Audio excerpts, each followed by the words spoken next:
नवाजुद्दीन सिद्दीकी जन्मतिथि 19 मई 1974, जन्मस्थान बुरहाना, मुजफ्फरनगर जिला, उत्तर प्रदेश, भारत। 9 भाई बहनों के बीच सबसे बड़े नवाजुद्दीन का जन्म 19 मई 1974 को यूपी के मुजफ्फरनगर डिस्ट्रिक्ट के एक छोटे से गांव बुरहाना में हुआ था। यहीं उनका बचपन बीता। इंटरमीडिएट तक की पढ़ाई भी इसी गांव से की। बहुत से लोग सोचते हैं कि नवाजुद्दीन एक गरीब परिवार से हैं, लेकिन ऐसा नहीं है। वो एक वेल ऑफ जमींदार किसानों की फैमिली से बिलोंग करते हैं। हालांकि अपना करियर बनाते वक्त उन्होंने परिवार से कोई आर्थिक मदद नहीं ली और बहुत बुरे दिने देखे, जो अल्टीमेटली उन्हें और स्ट्रांग बनाते गए। नवाजुद्दीन शुरू से ही अपने गांव से निकलकर बाहर जाना चाहते थे। वजह थी कि वहां का माहौल पढ़ाई लिखाई के लिहाज से सही नहीं था। नवाजुद्दीन ने इंटर तक की पढ़ाई गांव से करने के बाद वो हरिद्वार चले गए, क्योंकि गांव में पढ़ाई लिखाई का माहौल नहीं था। हरिद्वार में उन्होंने गुरुकुल कंगरी विश्वविद्यालय से अपनी केमिस्ट्री में बीएससी की पढ़ाई पूरी की। इसके बाद वो वडोदरा, गुजरात में एक कंपनी में बतौर केमिस्ट काम करने लगे। इस काम में उनका मन नहीं लगता था, लेकिन कुछ न कुछ करना था, इसलिए करते जा रहे थे। फिर एक दिन उनका एक दोस्त उन्हें एक फिल्म दिखाने के लिए ले गया। फिल्म उसे अच्छा लगा। उसके बाद उन्हें एहसास हुआ कि शायद वो इसी काम के लिए बने हैं।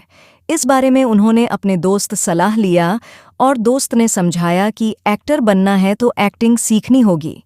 इसके बाद उन्होंने नेशनल स्कूल ऑफ ड्रामा में दाखिला ले लिया और 1996 में वहां से ग्रेजुएट होकर निकले। नवाजुद्दीन उत्तर प्रदेश के मुजफ्फरनगर जिले के छोटे से कस्बे बुरहाना के किसान परिवार से है। हरिद्वार की गुरुकुल कांगदी यूनिवर्सिटी से साइंस में ग्रेजुएशन किया है। लेकिन छोटे कस्बे की जिंदगी रास नहीं आई तो दिल्ली चला आया। जिंदगी चलाने का जरिया चाहिए था तो मैं चौकीदार तक का काम करने से पीछे नहीं हटा। लेकिन मेरे अंदर कुछ क्रिएटिव करने की भूख थी और कुछ कर दिखाने का जज्बा था। इसलिए मैंने दिल्ली के नेशनल स्कूल ऑफ ड्रामा में दाखिला ले लिया और 1996 में वहां से ग्रेजुएट होकर निकले। दिल्ली में मैंने साक्षी थिएटर ग्रुप के साथ काम भी किया, जहां मुझे मनोज वाजपेयी और सौरभ शुक्ला जैसे कलाकारों के साथ काम करने का मौका मिला। लेकिन यहीं से असली संघर्ष की दास्तान शुरू हुई। इसके बाद मैं मुंबई चला आया और यहाँ लगातार रिजेक्शन का दौर जारी रहा। मेरे साथ मुंबई आए सभी दोस्त अपने घरों को लौट गए, लेकिन मैं डटा रहा। हताशा के इन दिनों में मुझे अपनी मम्मी की एक बात याद रही कि 12 साल में तो घूरे के दिन भी बदल जाते हैं।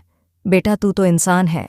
उनके टैलेंट को पहचानने वाला कोई नहीं था, क्योंकि वहां सिर्फ अच्छे दिखने वाले, यानी सिर्फ आउटर अपीयरेंस वालों को चांस मिलता था।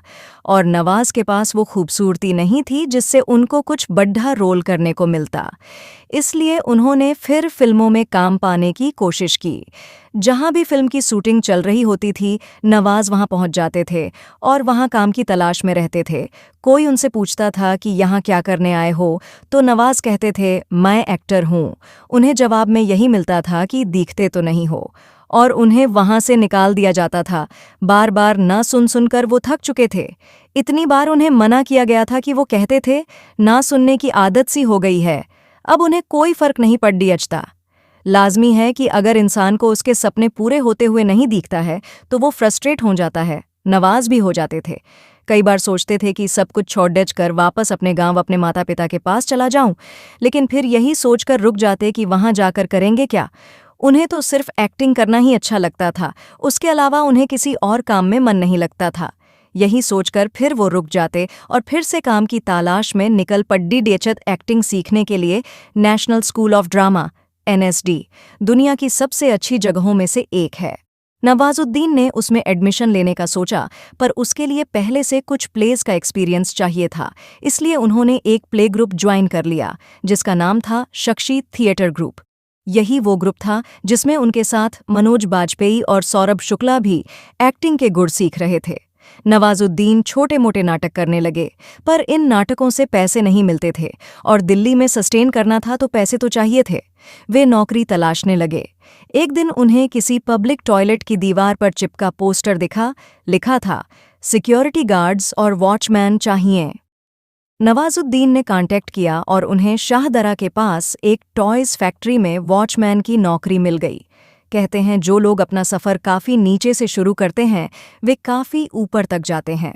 तभी तो 1999 में शूल फिल्म में वेटर और सरफरोश में मुखबिर का रोल करने वाले नवाजुद्दीन सिद्दीकी ऐसे सितारे बन चुके हैं जिनकी कान फिल्म फेस्टिवल में एक साथ तीन फिल्में अपना जलवा बिखेरने जाती हैं, तो उन्हें एक नहीं 4 फिल्मों के लिए एक साथ राष्ट्रीय पुरस्कार से सम्मानित किया जाता है।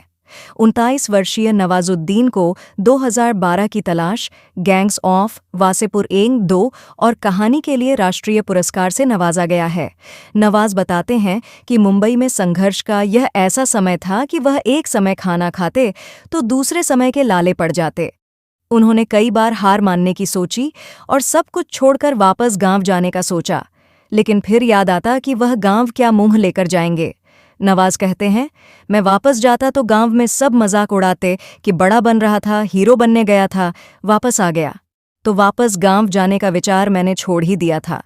मुझे कोई और काम आता भी नहीं था तो कुछ और कर भी नहीं सकते थे, लेकिन मैंने सोच लिया था कि अब मरना जीना मुंबई में ही होगा।